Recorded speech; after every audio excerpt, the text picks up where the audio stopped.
Guys, welcome back. Going over tomorrow's workout for Wednesday the 29th. The strength will also consist of 1A, 1B, followed by 2A, 2B. So another day of two different supersets.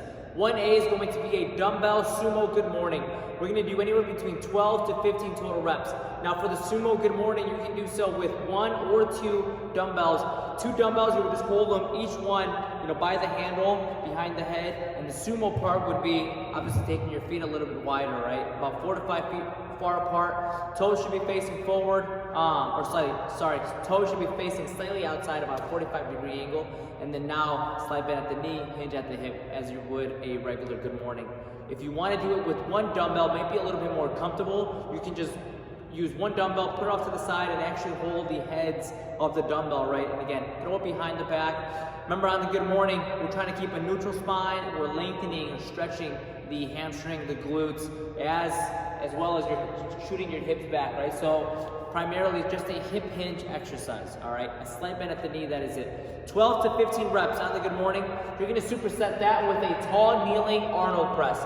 So demo is also attached to this post.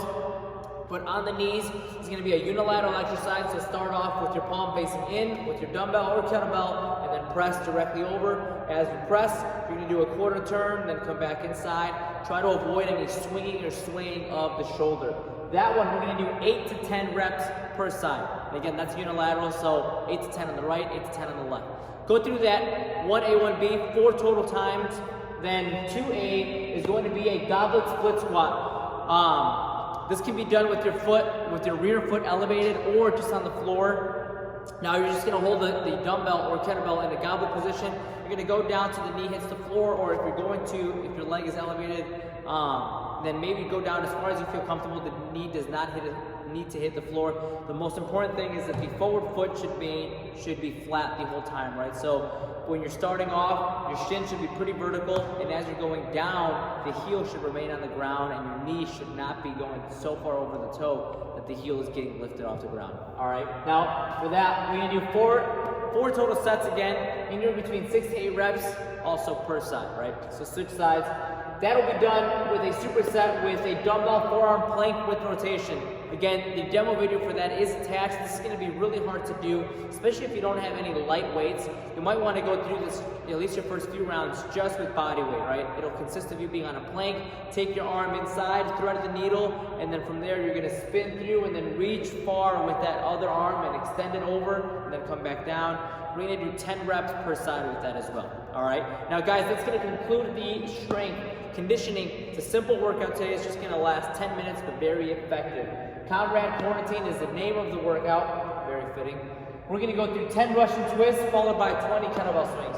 These Russian twists, if you're limited with weights and your weights are all either really heavy because you're using kettlebell swings, so if they're 26 pounds and above, really, and if they're hard to do the Russian twist, then do so with another object if you have anything at home. If not, feel free to do them just regular body weight, right? So get your fingers to touch the floor on either side. Remember, on the kettlebell swings, these are just going eye level, neutral spine. Try to hinge at the hips primarily and let the hips do all of the work, right? The arms are just kind of there long, but they're really just like ropes. You're not really doing much with the arm other than engaging the lats, all right?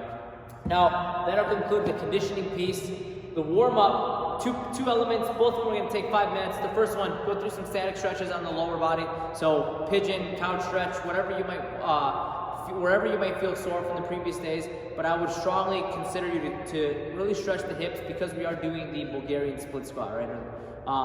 So stretch the hips for about 5 minutes. After that, full roll, just to prep the muscles kind of for all the lower body stuff we're going to do. An additional 5 minutes. So that'll be quads, glutes, hamstrings, IT band, possibly even the calf.